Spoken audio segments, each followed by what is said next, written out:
औज़ुबिल्लाहिमिनश्शैतानिर्रजीम बिस्मिल्लाहिर्रहमानिर्रहीम। मेरे भाइयों, हम आज शुरू कर रहे हैं अरबी ग्रामर का कोर्स।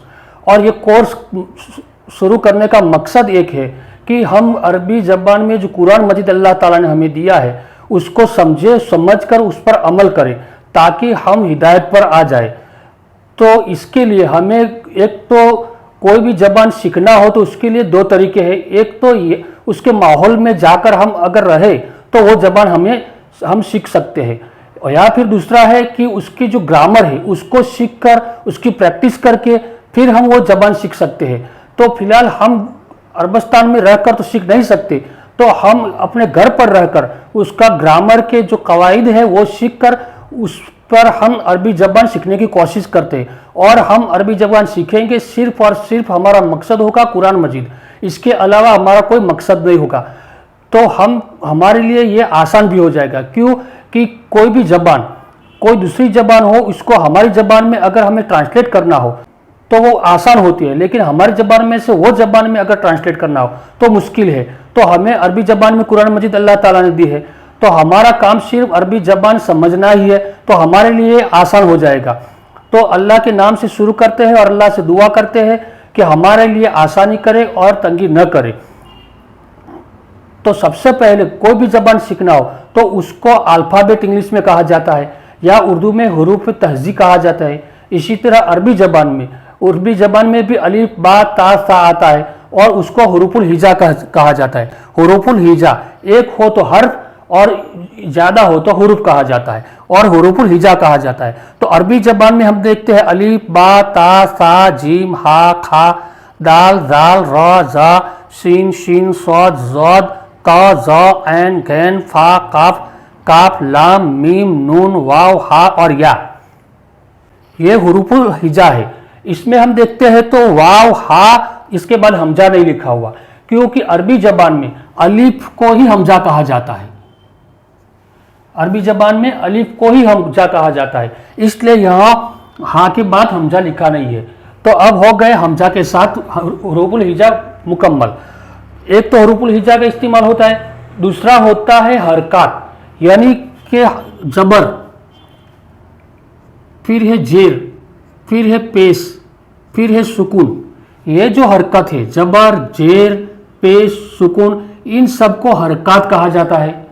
तो एक तो हरूफ हुए और हरकत हुए। फिर आती है तनवीन। तनवीन में आता है दो पेश दो जेर और दो जबर। तो हुरूफ और हरकत ये मिलकर लफ्ज़ बनेंगे, हुरूफ और हरकत मिलकर ये लफ्ज़ बनेंगे। तो अब सबसे पहले हम देख लेते हैं अलिफ किसको कहते हैं और हमजा किसको कहते हैं। तो यहाँ लिखता हूँ मैं, एक तो अलिफ लिखा, फिर अलिफ के ऊपर जबर लिखा, फिर अलिफ के नीचे जेर लिखा और अलिफ के ऊपर सुकून लिखा। तो इसमें देखते हैं, इसमें ये अलिफ पर कोई हरकत नहीं है और ये अलिफ तीनों पर हरकत है। तो जिस अलिफ पर कोई हरकत न हो उसको अलिफ कहेंगे, और जिस अलिफ के ऊपर कोई हरकत हो, जबर जेर या सुकून या फिर पेश हो, जबर जेर या सुकून या पेश हो, तो उन सब को हमजा कहा जाएगा। और हमजा ऐसे भी लिखा जाता है, ऐसे भी लिखा जाता है। तो हमजा किसी भी तरह लिखा हुआ अलिफ की शक्ल में भी हो सकता है, इसी तरह भी हो सकता है। तो उसके ऊपर हरकत होगा तो हम उसको हमजा ही कहेंगे। अब हुरूफ और हरकत मिलकर जो लफ्ज़ बनते हैं वो देखते हैं कैसे बनते हैं। जैसे हम लेते हैं काफ, एक लिया काफ, फिर लिया ता, फिर बा। तो काफ के नीचे जेर करते हैं, काफ के नीचे जेर, ता के ऊपर जबर और एक अलिफ का इजाफा करते हैं।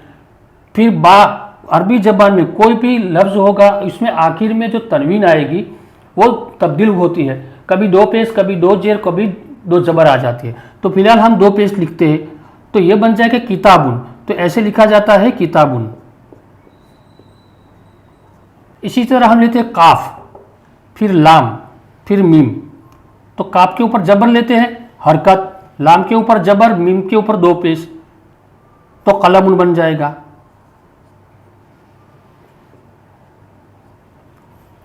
तो क्या हुआ, हुरूफ और हरकत दोनों मिलाने से लफ्ज़ बनते हैं।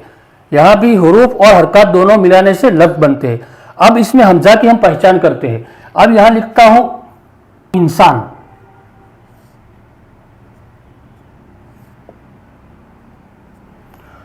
तो ये भी हमजा लिया, इसके नीचे जेर आ गई। फिर नून, नून साकिन, इंसान, सीन के ऊपर जबर और अलिफ, फिर नून पर दो पेश। तो यहां देखते हैं किताब में कि ता के ऊपर एक जबर है और इसके बाद अलिफ है, इसके बाद ये अलिफ है। फिर यहां देखते हैं तो पहले अलिफ है, उसके नीचे जेर है। तो यहां अलिफ के ऊपर कोई हरकत नहीं है, तो ये अलिफ कहलाएगा अलिफ। लेकिन यहां जो अलिफ है उसके नीचे जेर है, तो ये कहलाएगा हमजा। इसी तरह सीन के बाद अलिफ है, तो इसके ऊपर कोई हरकत नहीं है, तो ये अलिफ कहा जाएगा, ये अलिफ कहा जाएगा। तो इसमें ये अलिफ है, इसमें एक हमजा है और दूसरा अलिफ है। ये हमजा और अलिफ का फर्क देखना है।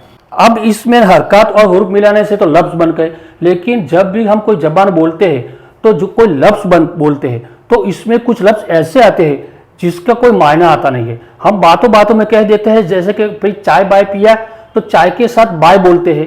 खाना बाना खाया तो खाना के साथ बाना कहते हैं। तो जो बाना है, बाय है, ये इसका कोई अर्थ, कोई मायना होता नहीं है, सिर्फ हम अपनी जबान में बोल लेते हैं।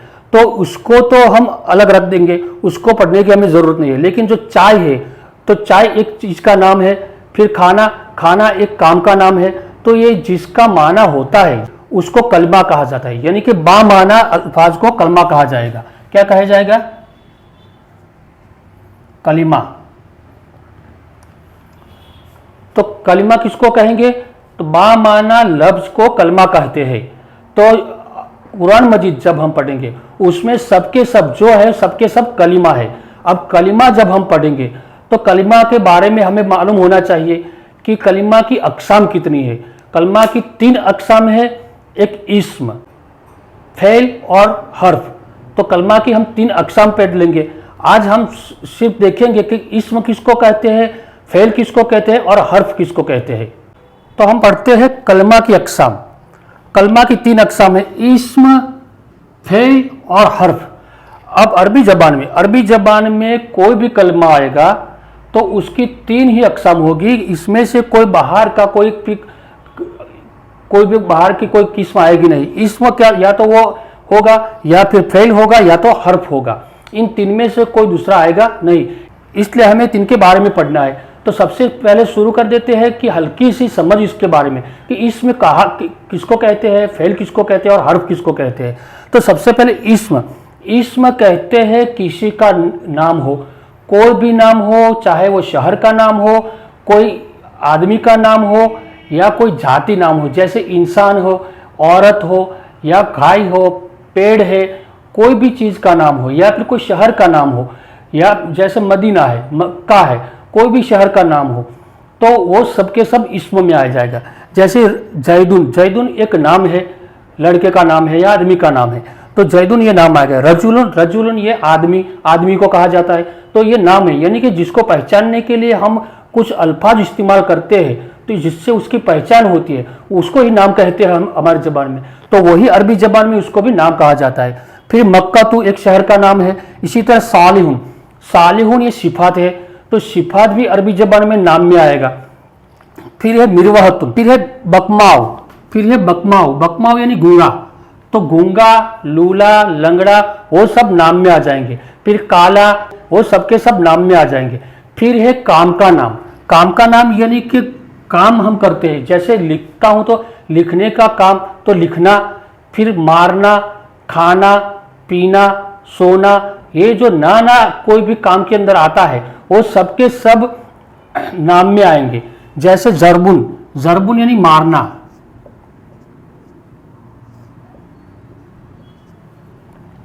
इसी तरह किताबुन, तो ये भी नाम में आएगा यानी कि लिखना।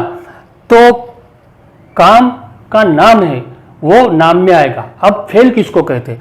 तो फ़ेल तो कोई भी काम हो और उसके साथ ज़माना हो, यानी कि या तो वो माजी में कोई काम हुआ हो उसकी बात चल रही हो, या मुजारे में हो यानी कि मुस्तकबिल में हो, या हाल में हो, तो वो काम के साथ ज़माना को उसके साथ ताल्लुक़ रहता है। जैसे खाना, तो खाना एक नाम हो गया, लेकिन मैंने खाया था, तो खाया तो वो आ जाएगा फ़ेल में। मैं खा रहा हूँ, तो खा रहा हूँ वो आएगा फ़ेल में। और मैं खाऊंगा तो वो आएगा फ़ेल में, क्योंकि उसके साथ ज़माना अटैच रहता है। तो जैसे ज़रब, तो ज़रब यानी उसने मारा, तो उसने मारा ये माजी में हो गया।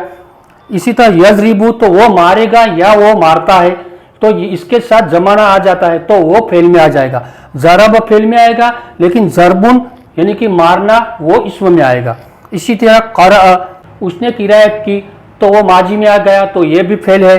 फिर कतब उसने लिखा, ये भी फेल है, कतब यानी लिखना, तो ये सब के सब फेल में आ जाएंगे। अब आई हरूफ।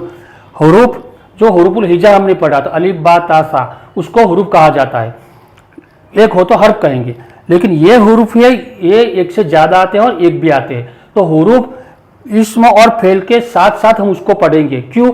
कि उसका असल माना, जो उसका असल माना है, वो जब तक इस्म के साथ अटैच ना हो या फेल के साथ अटैच ना हो तो उसका असल माना हमें समझ में नहीं आता, और वे न फेल में आते हैं और न इस्म में आते हैं। तो इस्म और फेल के अलावा जो हर्फ आते हैं उसको हरूफ में लिया गया है। जैसे फी, फी यानी में, फी यानी किसी की चीज़ के अंदर हमको कहता है कि इसमें, तो में फी के लिए आता है। लेकिन कभी कभी ये जुमले में आता है इस्म या फेल के साथ, तो दूसरा माना भी देता है। इसलिए फिर अला, अला यानी पर, फिर इला, इला की यानी की तरफ, फिर मिन यानी से, फिर बी, बी यानी साथ, फिर ली, ली यानी मिल्कियत के लिए आता है, ली के लिए या का। तो ये इसके मायने जब भी हम करेंगे तो फेल और हरूफ के साथ तब्दील होते रहते हैं, इसलिए इसको हम फेल और इस्म के साथ पढ़ेंगे। फिलहाल हम समझ गए कि इस्म किसको कहते हैं, फेल किसको कहते हैं और हर्फ किसको कहते हैं। तो आज के लिए इतना ही। इंशाअल्लाह दूसरे लेक्चर से हम इस्म के बारे में पढ़ना शुरू करेंगे।